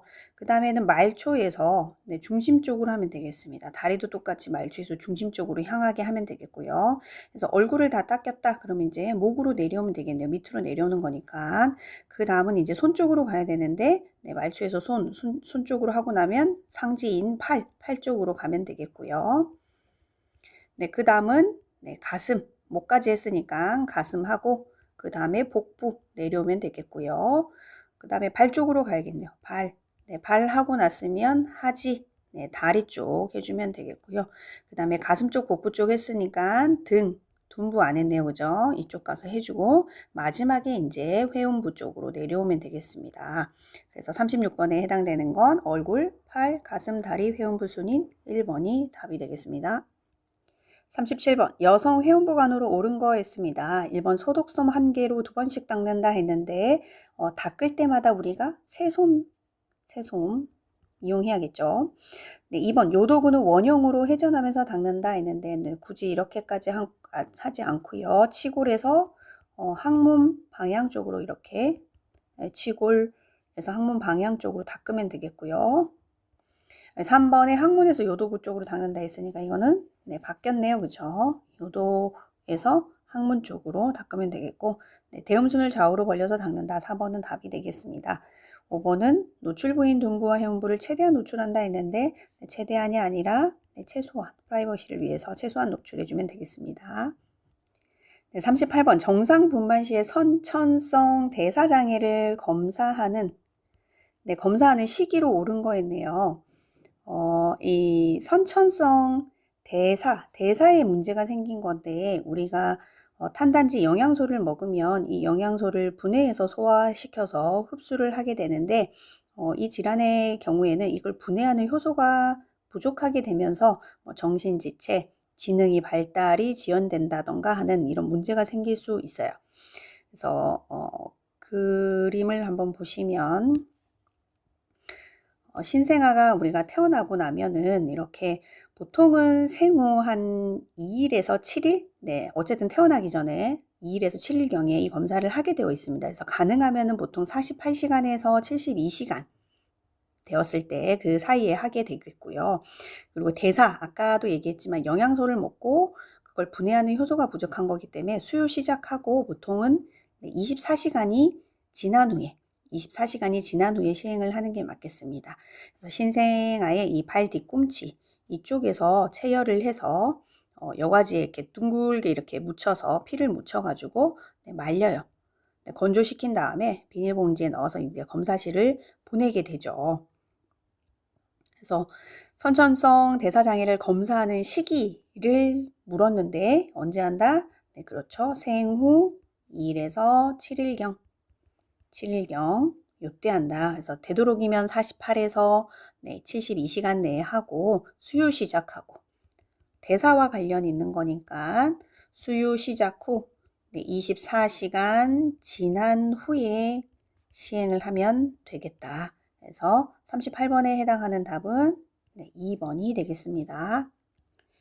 39번 머리를 들 수 없는 편마비 환자의 식사를 돕는 방법으로 옳은 거 있습니다. 마비 환자의 우리가 식사를 도울 때 어떻게 하느냐. 1번 신음식을 제공한다 했는데 신음식을 먹으면 우리가 침이 많아지죠. 침 분비가 많아져요. 이렇게 되면은 침이 또 기도로 들어가서 흡인이 될 수 있겠습니다. 그래서 이건 좋지 않겠고요. 2번 많은 양의 음식을 준다 했는데 이거보다는 조금씩 자주 주는 게 낫겠고요. 3번 물이 뜨거운지 확인 후에 마시게 한다. 네, 이건 맞네요. 4번 건강한 쪽을 위로하고 옆으로 눕혀준다 했는데 우리가 옆으로 눕혀주는 측이를 하게 될 때에는 건강한 쪽이 아래쪽으로 가야 되죠. 그래야지만 옆으로 누웠을 때 내가 마비 없는 쪽, 건강한 쪽으로 눕게 되면 음식물도 아래쪽으로 이렇게 얼굴에서 건강한 쪽에 이렇게 아래쪽으로 음식물을 넣어줬을 때 고이겠죠. 그러면은 건강한 쪽으로 이렇게 씹으면 되니까 측이를 취할 때는 건강한 쪽이 아래로 가게 하고요. 4번 반듯하게 누운 상태에서 먹인다 했는데 이렇게 되면 또 흡인을 유발할 수 있어서 우리가 침대를 올리고 반자위 정도에서 식사를 하는 게 흡인을 예방할 수 있겠다. 그래서 답은 3번이 되겠습니다. 40번 섭취량과 배설량을 확인해야 하는 것은 했습니다. 인풋과 아웃풋 이렇게 들어간 것과 섭취한 것과 나온 것 양을 확인해야 하는 경우 보통은 이제 금식하고 있는 경우 금식의 경우에 우리가 아이오 체크해야 되고요. 그 다음에 특수한 배액관 가지고 있는 경우 유치 카테터도 그렇고요. 아니면 이제 뭔가를 배액시키기 위해 꽂아놓은 관 같은 것들을 갖고 있을 때 우리가 또 해야 되겠고요. 그 다음에 수분 소실이 과도한 경우, 그래서 섭취가 필요한 경우에, 그 다음에 구토, 설사, 이런 것들, 이런 게 심한 경우에는 우리가 또 아이오 체크를 해야겠네요. 그죠? 1번에 보면 수술 전 되어 있는데 수술 전보다는 수술 후가 맞겠네요. 그렇죠? 보통 수술을 하고 나면 금식 상태가 되고 그러면 이제 정맥 주입을 하게 되니까 수술 전이 아니라 후가 맞겠고 유치도뇨관을 삽입 전이 아니라 이것도 삽입 후가 맞겠네요. 특별한 이제 배액관 같은 것들 꽂았을 때라고 했으니까 3번 물리치료 후 얘는 상관없고요. 이뇨제 투여했어요. 이런 약물들 투여했을 때 소변이 많이 나오는 거잖아요. 그렇죠? 그러면은 얼마나 나왔는지 우리가 또 확인을 해야 되기 때문에 4번은 맞겠고요. 5번에 복부 초음파 검사 이것도 상관이 없겠습니다. 답은 4번이 정답입니다. 41번 유치도뇨관 제거 시 먼저 해야 할 것은 했습니다. 유치도관 네, 도뇨관을 이렇게 유지하고 있는 건데요. 네, 그림을 보면서 네, 또 이해를 해보도록 하죠. 우리가 유치도뇨관 하면은 쉽게 얘기하면은 소변줄 얘기하는 거거든요. 네, 이거를 제거할 때 가장 먼저 해야 될 일은 유치도뇨관을 우리가 꽂을 때 보면은, 이 방광에다가 거치를 하기 위해서 여기다가 네, 우리가 증류수를 이렇게 넣었었죠. 네, 그러면은 이걸 그대로 그냥 잡아 빼면 우리 방광이나 요도에 이렇게 인절이 상처를 입힐 수가 있습니다. 그렇기 때문에 풍선을 이렇게 부풀려 놨던 거, 거기에서 제거를 해야 되겠죠. 그렇기 때문에 여기서 설명하는 거, 요걸 잘 빼내야지만 카테터가 이렇게 밖으로 이렇게 빠져나오는 게 상처를 입히지 않고 나올 수 있을 거예요. 그래서 41번 유치도관을 제거할 때 가장 먼저 해야 될 일은 주사기로, 그쵸? 주사기로 도관 풍선의 액체를 빼낸다가 제일 먼저 해야 될 일이 되겠습니다. 4번입니다. 42번 빈 침대 정리에 대한 내용으로 옳은 거 있습니다. 1번에 방수포를 어깨에서 허리까지 깐다 했는데 방수포 깔 때에는 내 허리까지가 아니라 내 어깨에서 내 대퇴 중간쯤이나 아니면 무릎까지 까는 게 맞겠고요. 이번에 침대포를 베개까지 덮는다. 네, 이건 맞습니다. 빈 침대 만들 때 이렇게 만들어 놓는 게 맞고요. 3번 침대 높이를 무릎까지로 하고 침대 난간을 올린다. 네, 이 무릎까지 침대 높이가 내려가게 되면은 우리가 빈 침대를 정리할 때 굉장히 허리에 손상을 많이 입힐 수 있겠죠. 그러니까 작업을 할 때는 허리 높이까지는 올라와야 우리가 침대 정리하기가 허리에 무리 가지 않고 쉽겠네요. 그죠? 그래서 틀렸고 4번 담요와 윗 혼이불을 침대 밑으로 평평하게 집어넣는다 했는데 담요나 윗 혼이불은 우리가 환자가 들어가서 있을 공간이기 때문에 이거는 평평하게 해놓으면은 이불을 덮기 굉장히 불편하고요. 평평하게 집어넣어야 할 거는 네, 밑 혼이불이 되겠습니다. 밑 혼이불. 밑 혼이불 같은 경우에는 이제 팽팽히 잡아당겨서 매트리스 밑으로 집어넣게 되죠. 그 다음에 5번 터진 베갯잎을 출입구 쪽으로 한다 했는데 네, 출입구가 아니라 네, 병실문 반대쪽으로 네, 터진 베갯잎을 위치하게 하면 되겠습니다. 42번의 답은 2번입니다. 네, 43번 움직일 수 없는 환자를 이동 침대로 옮기는 방법으로 옳은 것은 했습니다. 그래서 움직일 수 없는 환자를 이동 침대로 옮길 때 어떻게 옮기느냐. 네, 그림을 보면서 네, 또 설명을 할게요. 이렇게 우리가 환자가 누워있을 때, 침대에 누워있을 때 다른 침대로 이렇게 옆 침대로 해서 옮기기 위해서 이렇게 네, 혼이불을 이용하게 됩니다.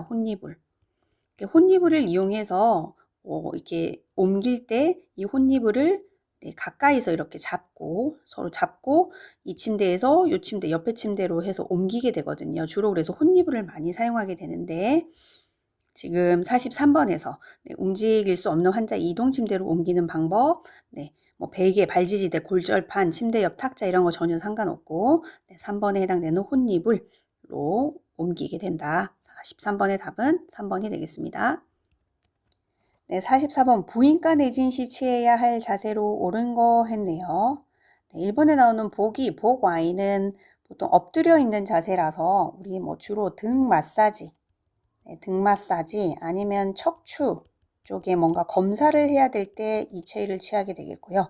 네, 반자이는 파울러 자세라고도 우리 얘기하는데 폐 확장이 이렇게 제대로 되기 위해서 만드는 자세이기 때문에 보통은 이제 호흡 곤란 환자한테 우리 주로 사용되겠고요. 3번의 세석이 골반 내진 자세, 네, 얘는 맞죠, 그쵸? 보통 뭐 해음부, 질 이런 생식기 쪽 아니면 방광 쪽 검사할 때 세석이 합니다. 4번의 심스 자세, 얘는 관장할 때 주로 사용하는 자세죠. 항문 쪽, 이쪽 검사할 때. 아니면 무의식 환자 구강 쪽에 있는 분비물을 잘 나오게 배액을 잘 시킬 수 있는 자세 취할 때 심스이 하고요. 네, 앙와이는 네, 척추 손상됐을 때, 뭐 척추 골절 됐을 때 척추 선열을 바르게 유지하기 위해서 한다던가, 네, 척추 손상. 그 다음은 뭐 척추 천자. 네, 척추 천자 후에 이 자세를 취하게 한다던가요. 아니면 남성의 경우에 인공 도뇨할 때 이 자세를 취하게 되겠네요. 44번의 답은 3번이 되겠습니다. 45번 소아가 정맥 주사를 뽑거나 상처 부위를 긁으려고 할 때 사용하는 신체 보호대로 옳은 거 했습니다. 상처 부위 같은 경우에는 우리 이렇게 뭐 구개 수술을 했다. 그런 부위들을 이제 긁으면 안 돼. 손이 이렇게 가가지고 긁으면 안 되니까 그런 수술 상처, 뭐 피부 병변 긁지 못하도록 아니면은 또 팔꿈치를 이렇게 구부리는 거 방지하기 위해서 우리가 주로 이 보호대를 착용하게 되죠. 그래서 소아가 정맥 주사 뽑거나 할 때 팔을 구부리지 못하게 하려고 하는 거 5번에 팔꿈치 보호대가 해당이 되겠습니다.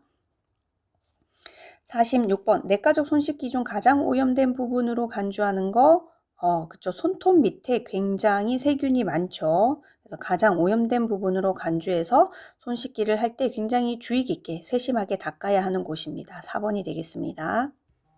47번 고관절의 능동적 관절 범위 운동에서 외전 운동에 해당하는 그림으로 옳은 거였어요. 네, 외전 운동에 해당되는 그림을 골라야 되는데요. 1번에 보시면 우리 고관절은 여기가 고관절이 되겠습니다. 그죠? 고관절에서 보면 지금 다리가 어떻게 돼요? 각도가 점점점 이렇게 네, 점점점 좁아지죠. 여기에서부터 네, 점점 각도가 좁아져요.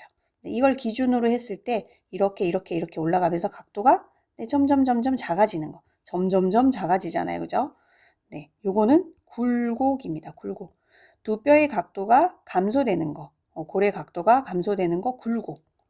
그다음 신전은 반대로 두 뼈의 각도가 늘어나는 거잖아요. 그렇죠? 그러면은 여기서 시작해서 점점 각도가 커지는 거네요. 그죠? 각도가 커지는 거 이거 신전입니다. 신전. 그러면은 신전 자세에서 좀 더 뒤로 이렇게 가는 거 과신전. 고관절에서 네, 과신전. 네, 신전 각도에서 좀 더 해부학적인 자세에서 좀 더 멀리 가는 거. 그 다음에는 다리가 여기에 위치하고 있다가 이렇게 벌린 거네요. 그쵸? 네, 이렇게 되는 거는 보통 우리가 여기를 가운데를 정중선이라고 하는데 네, 정중선에서 멀어지는 거는 우리가 뭐라 그래요? 멀어지는 거, 네, 이렇게 멀어지는 거 외전이라고 합니다. 외전. 그러면은 정중선을 중심으로 해서 네, 고관절이니까 여기가 되겠네요. 고관절 점점 가까워지는 거 얘는 내전이 되겠네요. 그죠? 그래서 점점 가까워져서 안쪽까지 이렇게 들어오는 거 내전이 되겠습니다. 그래서 외전 운동에 해당되는 거 네, 4번이 되겠습니다. 네, 48번 침대에 누워있는 왼쪽 편마비 환자의 상의 입히는 방법으로 옳은 거 했습니다. 네, 그림을 보면 네, 환자를 중심으로 해서 이쪽이 왼쪽, 이쪽이 오른쪽이 되겠네요. 지금 왼쪽이 불편한 쪽이에요. 그죠? 그래서 환자를 입을 때 벗을 때 어느 쪽 먼저 입히느냐? 네, 입을 때 마비 환자니까 입이 마비됐다 이렇게 기억을 하시면 입을 때는 마비된 쪽, 네, 마비된 쪽을 먼저 입히고요. 네, 벗을 때는 반대로 그러면 네, 건강한 쪽, 네, 건강한 쪽을 먼저 네, 벗기면 되겠습니다. 그래서 지금 입히는 거니까 왼쪽이 마비된 쪽이네요. 왼쪽 편마비니까 그러면은 네, 입을 때는 마비된 쪽, 왼쪽을 먼저 입히는 그림 1번, 그 다음에 4번, 네, 그 다음에 네, 5번이 해당이 되겠네요. 그죠? 그럼 이 셋 중에 이제 맞는 것이 네, 1번이 해당이 되는데요. 네, 환자에 가까운 쪽에 서서 우리가 네, 마비된 쪽 손을 잡고 그 다음에 한쪽 소매를 어깨 위까지 이렇게 올리는 그림 1번이 네, 정답이 되겠습니다. 49번 더우물 주머니 사용 시 주의사항으로 옳은 거 있습니다. 네, 1번에 4시간마다 온수를 교환해준다 라고 되어 있는데 4시간은 시간이 너무 길고요. 네, 2시간마다 우리가 온수 교환을 해주면 되겠고요. 2번에 온수를 채운 후 공기를 넣어준다 했는데 네, 더운 주머니에다가 네, 물을 반절 정도 넣고 거기에다가 공기까지 다 넣어주면 빵빵해져서 우리가 간호를 할 때 신체 적용을 해야 되는데 빵빵해져서 대줄 수가 없겠죠. 그래서 공기는 제거를 해야 돼요. 공기는 넣어주는 게 아니라 제거를 하고서는 우리가 사용을 해야겠고요. 3번 온수를 채운 후 새는지 거꾸로 들어서 흔들어 본다 했는데 여기 클램프를 우리가 꽉 끼우기 때문에 이게 탁 터져서 네, 환자한테 네, 화상을 입히지 않게 하려면은 네, 새는 게 있는지 거꾸로 들어서 흔들어 봐서 확인을 해주는 거 이거는 맞겠습니다. 그죠? 3번은 답이겠고요. 4번에 온수를 4분의 3 정도 채운다 했는데 네, 4분의 3이 아니라 발치 쪽은 3분의 2 정도 아니면 다른 부분은 3분의 1에서 네, 절반 정도 채우면 되겠습니다. 네, 5번에 그리고 온수 온도는 55에서 65도인데 5도씨로 유지한다라고 했는데 이거 너무 높은 온도죠. 보통은 이제 온수 온도는 46도에서 핫백이기 때문에 52도 정도까지 조금 따뜻한 정도로 하시면 되겠습니다. 그러니까 우리 기본간호에서 온도의 종류들이 굉장히 많이 나오는데요. 침상 목욕을 할 때 물의 온도라든지 아니면 좌욕을 할 때 아니면 통목욕을 할 때 물의 온도가 아주 디테일하게 나오기는 하지만 그래도 좀 다 디테일하게 기억을 할 수는 없지만 좀 기억을 해보면 네, 우리의 신체 온도가 36.7도, 36.5도가 왔다 갔다 하는데요. 그러니까 목욕을 할 거면 이 신체의 온도보다는 높아야 되죠. 그래서 보통은 40도가 좀 넘어야지만 조금 따뜻한 정도가 돼요. 그래서 자욕이나 이런 거를 할 때 보통 42, 3도를 하는데 그래서 45도 그러니까 침상 목욕, 자욕, 통목욕이 러프하게 범위를 잡으면 40에서 45도를 넘지 않습니다. 이 범위 안에서 왔다 갔다 할 거고요. 다만 이제 핫팩이니까 핫팩, 더우물 주머니 이런 것들은 50도가 좀 넘어요. 그렇게 좀 기억을 하시는 게 훨씬 나으실 것 같아요. 그래서 5번에 온수 온도는 55도 완전히 넘어가고 65도까지 가면은 너무 뜨거운 온도이기 때문에 이 정도는 안 되고요. 보통 46도에서 52도, 그러니까 50도가 넘는 온도구나 라고 좀 기억을 하시고 55도, 60도까지는 너무 높은 온도다. 그래서 답은 3번이 해당이 되겠습니다. 50번 대변 검사 방법으로 옳은 거 있습니다. 1번에 무균수를 지켜서 채집한다 했는데 대변 채취하는데 굳이 무균술까지는 필요가 없고요. 2번 고형 대변인 경우 2~3g을 채집한다. 네, 맞겠네요. 3번 자멸 검사 시에는 육류를 섭취하게 한 후 검사한다 했는데 대변에서 이 혈액이 섞여 있는지 자멸이 있는지를 검사하기 위해서는 우리가 보통 3일 전부터 뭔가를 먹지 말라라고 했어요. 3일 전부터 네, 검사를 할 때 약간 혼동을 줄 수 있는 오류를 줄 수 있는 붉은색을 띠는 야채 그 다음에 철분 이런 거 철분 제제 그 다음에 육류 이런 것들은 좀 피하라고 했습니다.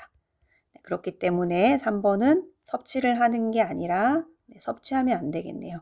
4번의 이질 검사는 점액을 제거한 후가 아니라 점액까지 같이 동봉해서 검체 채취를 할 때 같이 넣어줘야지만 검사가 잘 되겠고요. 상문을 포비돈으로 소독 굳이 할 필요 없습니다. 그죠? 대변 자체에 대장균이나 이런 것들이 있기 때문에 의미가 없겠네요. 그죠? 답은 2번이 되겠습니다. 51번 24시간 소변 검사 시 옳은 것은 했습니다.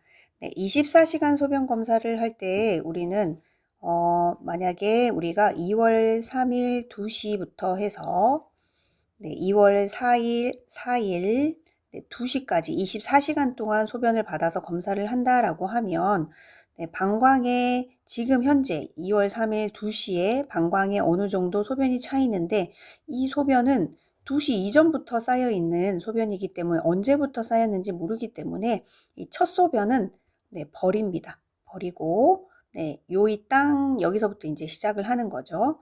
시작을 해서 방광에 2시까지 방광에 차 있는 마지막 마지막 소변까지, 마지막 소변은 또 포함을 해서 검체에 포함을 시켜서 우리가 검사를 하게 되죠.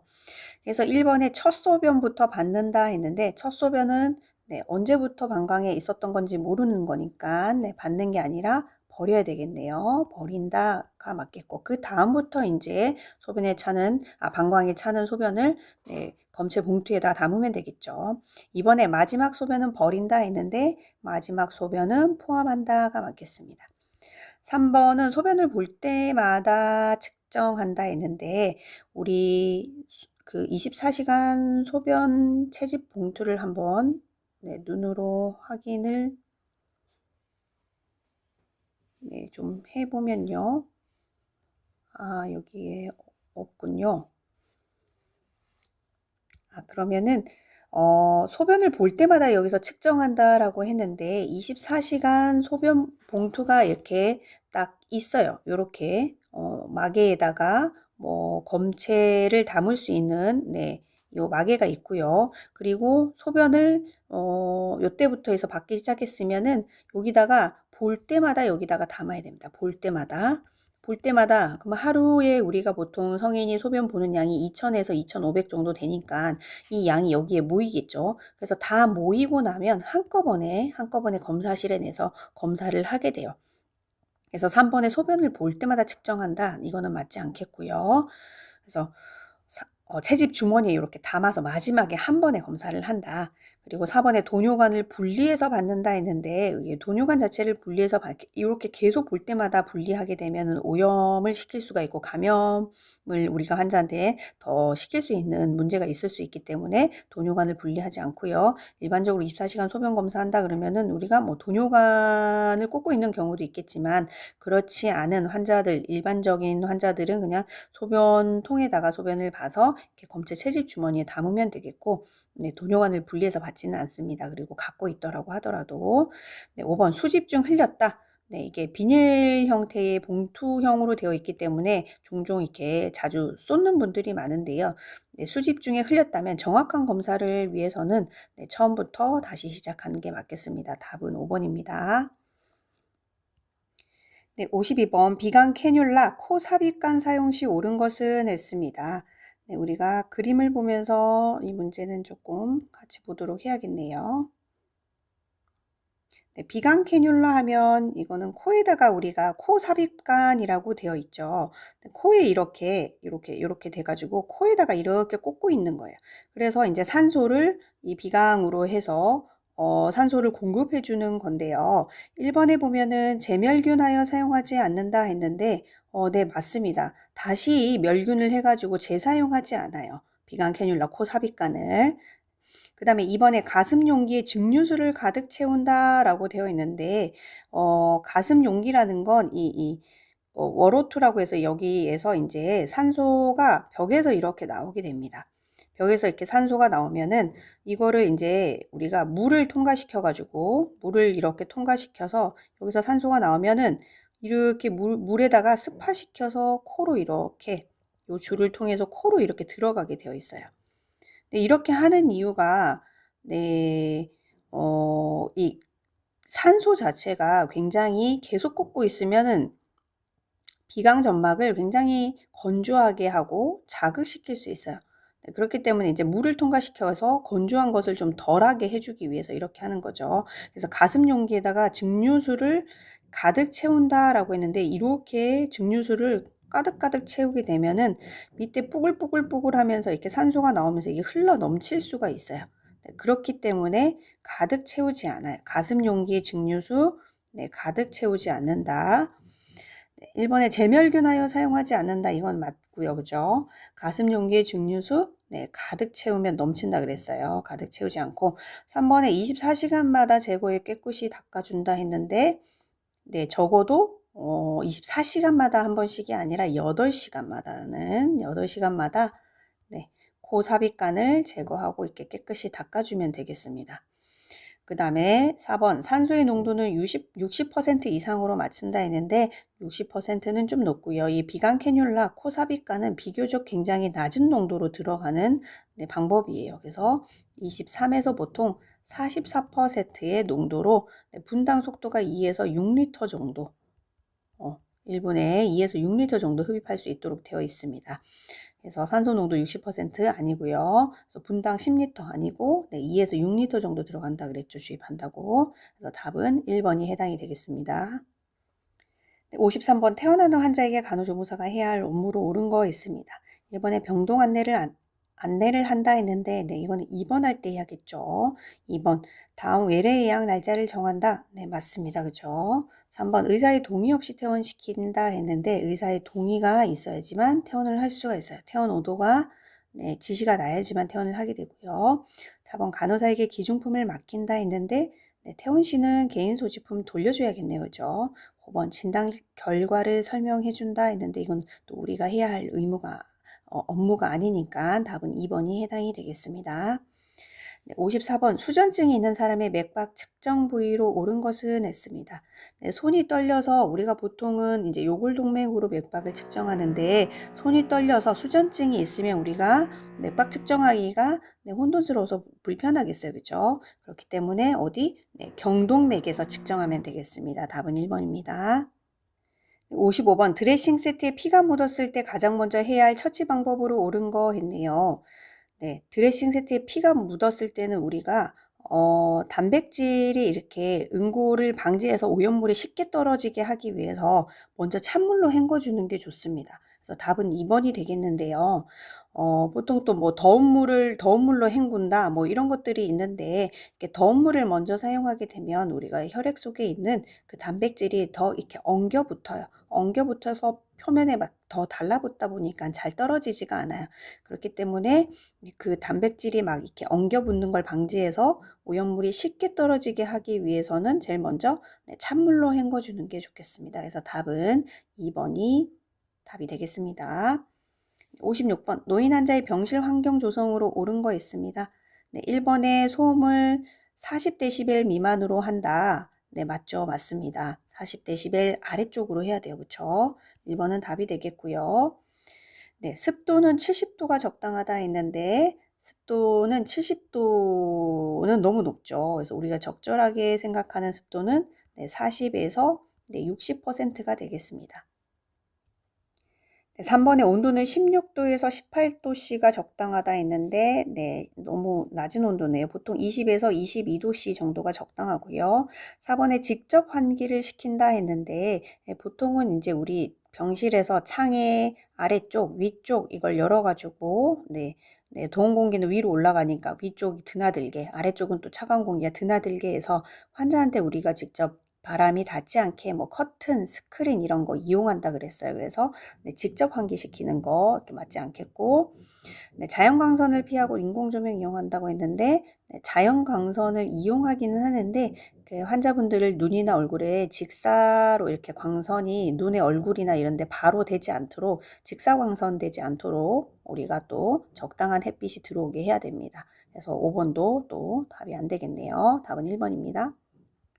57번 비위간, 코위간의 제거 시기로 옳은 것은 했는데요. 이것도 그림을 보면서 우리가 좀 살펴보도록 할게요. 비위간, 코위간 하면 코에다가 우리가 이걸 꽂은 건데, 그죠? 그 코를 통해서 이렇게 우리가 에튜브를 삽입하게 되는 경우는 어떤 경우가 있을까요?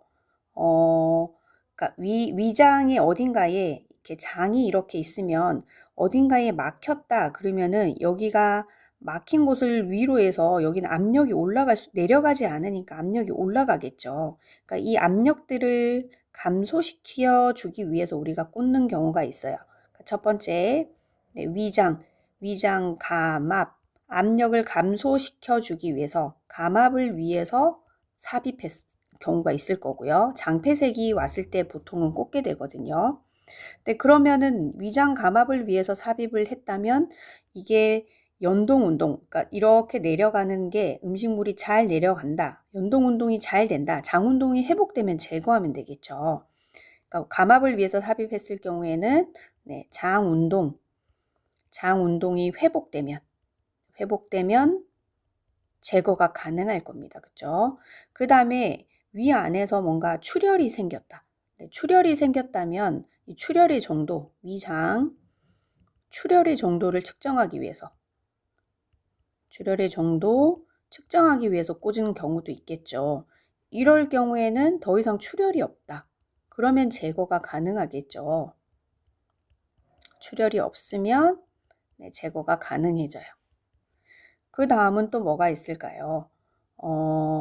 계속 한쪽 코에다가 이렇게 L튜브를 꽂아 놓는 건데 계속 꽂게 되면은 비강에 있게 점막이 손상될 수도 있고요. 아니면은 뭐 위벽이 계속 그 자리에 있게 되면서 위치하게 되면서 네, 위벽이 손상될 수도 있어요.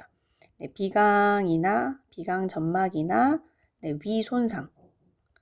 위벽 손상이 있을 때 위벽이 맞겠네요. 위벽 손상이 있을 때 네, 그러면 위치를 바꾸려고 반대쪽 코에 꽂거나 아니면 위치를 좀 조정하기 위해서 이런 위치를 바꿀 필요가 있을 때 또 제거를 해야 되겠죠. 그 다음에 마지막으로 우리가 흔히 얘기하는 콧줄이라고 해서 영양 공급을 할 때 어떤 이유로 인해서 네, L2 삼킬 수가 없다든지 뭐 먹지를 못한다든지 이런 이유로 해서 영양 공급을 하게 될 경우에 근데 뭐 입으로 잘 먹게 되면 이때는 또 제거가 가능하겠죠. 무의식 환자는 이렇게 될 일은 크게 뭐 변동되는 게 없겠지만 어쨌든 입으로 잘 먹게 되면 또 제거가 가능할 거고요. 네, 이런 경우에 우리가 이제 L튜브를 뺄 수가 있을 거예요. 네, 그러면은 선지를 돌아가서 57번을 보시면 기침을 원활히 할 수 있을 때, 연동 운동이 돌아왔을 때, 오신구역 구토가 없을 때, 소변 배설량이 정상일 때, 수분과 전해질 균형이 회복되었을 때 네, 해당되는 거는 감압을 위해서 우리가 꽂았을 때 장 운동이 잘 돌아오면 잘 내려가는 거니까 그때는 네, L튜브를 꽂고 있을 이유가 없겠죠. 그때는 비위관을 제거하면 되겠습니다. 그래서 답은 2번이 해당이 되겠네요. 58번 포셉 겸자의 사용 방법으로 옳은 것은 했습니다. 1번에 소독솜을 주고받을 때는 포셉끼리 서로 닿게 한다 했는데 닿지 않게 한다. 네, 이 문제도 자주 나오네요. 2번 포셉 겸자는 끝을 벌려서 멸균포로 싼 후에 멸균시킨다. 네, 맞죠. 소독이 잘 되게 하기 위해서. 3번 섭자통 겸자통에서 겸자를 꺼낼 때 끝을 벌려서 꺼낸다 했는데 맞물린 상태에서 꺼내야지만 네, 오염이 좀 덜 되겠습니다. 4번 허리선 아래에서만 포셉을 사용하도록 한다 했는데 허리 아래가 아니라 허리 높이나 그 이상에서 우리가 눈이 보이는 곳에서 네, 사용을 해야 한다. 5번에 멸균 물건을 소독 부위에 놓을 때는 포셉을 그 면에 대고 놓는다 했는데 대고 놓지 않고 네, 대지 않고 살짝 떨어뜨려 놓는다라고 했습니다. 답은 2번이 해당되겠습니다. 59번 혈압 측정에 대한 설명으로 옳은 거 있습니다. 1번에 측정 띠 커프를 느슨하게 한다 했는데 느슨하면 혈압이 올라가죠. 그래서 적당한 정도 손가락 네, 하나 정도 들어갈 정도의 여유 주고 커프 감으면 되고요. 2번 심장의 높이를 팔보다 낮게 한다 했는데 심장과 팔의 높이는 같은 높이여야 하겠습니다. 같은 높이. 3번 혈압을 잘못 쟀을 때는 쟀을 경우에는 5초 미만 내로 다시 잰다 했는데 5초가 아니라 너무 짧습니다. 그죠? 2에서 5분 정도 휴식을 취한 다음에 다시 측정하는 게 맞겠고요. 4번 커프의 수축 속도를 초당 2mm Hg씩 떨어뜨린다. 네, 이건 정답이네요. 5번 상박에서 혈압 측정 시 가장 많이 사용되는 부위는 요골동맥이 아니라 여기는 맥박을 측정할 때 우리가 재는 부위이고요. 네, 혈압을 잴 때는 상완동맥이 되겠네요. 답은 4번이 되겠습니다. 네, 60번 지팡이 보행에 대한 설명으로 옳은 거 했습니다. 네, 1번에 지팡이는 환자의 발 앞 5cm 지점에 놓는다 했는데 네, 발이 있으면 네, 앞 15, 네, 15cm 그 다음에 옆 15, 네, 15cm가 되겠네요. 그죠? 그래서 앞 15, 옆 15 되는 15cm 되는 위치 에다가 네, 지팡이를 놓으면 되겠어요. 그래서 1번 답이 안 되겠고요. 팔꿈치를 약 10도 구부러지게 한다 했는데 10도가 아니라 네, 30도가 되겠고 3번 환자의 불편한 쪽 손으로 지팡이를 잡는다 했는데 네, 불편한 쪽이 아니라 지팡이 집을 거니까 건강한 쪽 손으로 4번 환자를 보조할 때는 지팡이 쪽 옆에 서도록 한다 했는데 보조자는 네, 지팡이 쪽이 아니라 네, 불편한 쪽, 마비된 쪽, 불편한 쪽에 서면 되겠습니다. 네, 그 다음에 5번 계단을 올라갈 때는 네, 올라가는 거니까 일단 지팡이 짚고요. 그 다음에 건강한 쪽, 그 다음에 안 좋은 쪽 순이다. 맞겠네요. 답은 5번입니다. 61번 비경구 투여로 주사 시 흡수가 가장 느린 경우로 옳은 거 있습니다. 네, 흡수 속도를 보면은 정맥이 제일 빠르죠. 네, 그 다음은 근육, 그 다음은 피하, 네, 그 다음이 경구가 되겠고요. 네, 경구 제외하고 여기가 네, 비경구, 입이 아닌 곳으로 투여를 할 때 흡수가 가장 느린 거, 네, 피하가 되겠습니다. 1번이 되겠네요. 62번 상처 소독 방법으로 옳은 거 했습니다. 1번에 더러운 쪽에서 깨끗한 쪽으로 했는데 상처를 소독할 때는 네, 깨끗한 쪽에서 더러운 쪽으로 해야겠어요. 바뀌어야 되겠고요. 네, 아래에서 위가 아니라 네, 위에서 아래로 그 다음에 절개부에서 배간 쪽으로 네, 3번은 맞겠습니다. 그죠? 4번 밖에서 안으로 했는데 네, 안에서 밖으로 바뀌어야겠고요. 5번은 상관없는 거고 62번 답은 3번입니다. 63번 붕대 적용 시 간호로 옳은 것은 했습니다. 1번 상처 분비물이 있을 때는 느슨하게 감는다 했는데 분비물 때문에 이게 마르면서 수축될 수 있어서 이렇게 느슨하게 감는 게 네, 맞겠습니다. 1번은 맞고요. 2번에 혈액순환이 잘 되게 꽉 조여맨다 했는데 너무 꽉 조여매면 혈액순환이 잘 안 되겠죠. 그래서 너무 단단하지도 않고 너무 느슨하지도 않게 감아주시면 되겠고요. 3번 붕대 매듭은 상처 위에서 매도록 한다 했는데 상처 위나 우리 보통 뭐 압박을 받는 부위에서 붕대를 감기 시작하거나 끝내지 않는다라고 했어요. 그래서 3번도 틀렸고요. 4번 붕대 감은 부위의 순환 상태를 24시간마다 점검한다 했는데 이건 너무 깁니다. 그죠? 보통 1시간에서 2시간마다 점검해주면 되겠고요. 5번 다리를 다쳤을 경우 발가락도 모두 붕대로 감싼다 했는데 네, 발가락 쪽은 우리가 네, 말단 부위예요. 그렇죠? 말초. 이 말단 부위는 우리가 색깔, 그 다음에 뭐 감각 만져봐서 괜찮으신가요? 만져지는 느낌 있나요? 이렇게 물어볼 수도 있고 그 다음에 부종, 네, 이런 부종이나 이런 것들로 인해서 우리가 순환장애를 관찰할 수가 있습니다. 그렇기 때문에 말단 부위인 발가락도 그렇고 손가락도 그렇고 이런 부위는 모두 붕대로 감싸는 게 아니라 그쪽은 네, 노출시켜야 돼요. 조금 끝쪽은 노출시킨다. 그래서 답은 1번이 해당이 되겠습니다. 64번 심전도 측정 시 주의사항으로 옳은 거 있습니다. 1번 검사 도중 말하지 않는다. 네, 이건 맞습니다. 정확한 검사를 위해서 네, 말하지 않고요. 2번 전극을 밀착시키지 않도록 한다 했는데 네, 전극을 밀착시켜야지만 정확한 검사가 이루어질 수 있고요. 3번 방온도를 춥게 유지한다 했는데 네, 상체를 드러내기 때문에 추우면 안 되겠죠. 4번 검사 바로 전 식사를 많이 한 후 측정한다 했는데 네, 식사는 적당한 상태, 편안한 정도의 식사 상태가 괜찮겠습니다. 그리고 뭐 검사 전에 흡연, 안 되는 건 이제 흡연, 음주, 무리한 운동, 커피 이런 것들 금하는 게 좋겠죠. 5번 반자이 상태에서 측정한다 했는데 네, 반자이가 아니라 네, 똑바로 누운 상태, 네, 앙와이 상태에서 심전도 검사를 하면 되겠습니다. 네, 65번 위해 의료 폐기물 중 네, 손상성 폐기물로 옳은 거 했네요. 네, 1번에 네, 폐항암제는 어디에 해당이 되나요? 네, 항암제니까 우리 화학물질 생각하시면 돼요. 그래서 생물, 화학, 폐기물에 해당이 되고요. 2번은 폐혈액백, 이거는 혈액과 관련된 거니까 혈액, 오염, 폐기물. 그 다음에 폐시험관, 이 시험관은 우리 병리과에서 많이 사용하니까 네, 병리계, 폐기물. 인체 조직, 이거는 인체 조직, 조직이니까 조직물류, 폐기물. 그다음에 손상성, 다칠 수 있는 거, 수술용 칼날, 뭐 주사 바늘, 침, 뭐 이런 것들 해당이 되겠네요. 그죠? 5번이 답이 되겠습니다. 66번 단순 안면 마스크로 산소요법을 받는 환자를 위한 간호 내용으로 옳은 것은 했네요. 1번에 유량계 내 작은 공 윗부분이 처방된 산소 흡입량과 일치하는지 확인한다 했는데 그림을 보면서 좀 이해를 해볼게요.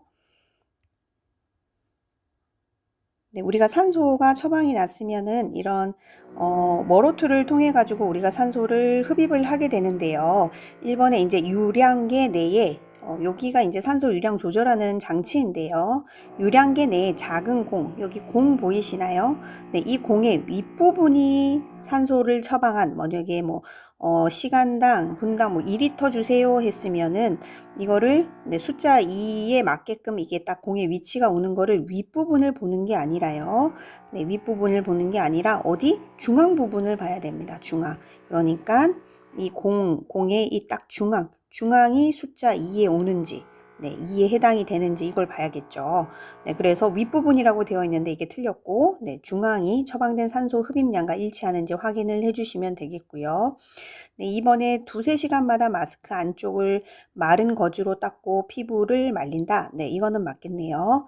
3번, 마스크가 환자 얼굴에 느슨하게 고정되도록 끈을 조절한다 했는데, 네, 이 산소 자체가 굉장히 건조한데 또 자극이 눈 같은 데는 될 수 있어요. 눈에 자극을 줄 수 있기 때문에 그걸 방지하기 위해서 우리가 얼굴에는 느슨하게 고정하는 게 아니라 꼭 맞게 씌우면 되겠습니다. 느슨하게 되면 또 산소가 처방된 용량을 제대로 또 우리가 흡입할 수 없으니까 얼굴에 꼭 맞게 씌우면 되겠고요. 4번 마스크 접촉 부위에 파우더 바른다. 네, 파우더 바르지 않습니다.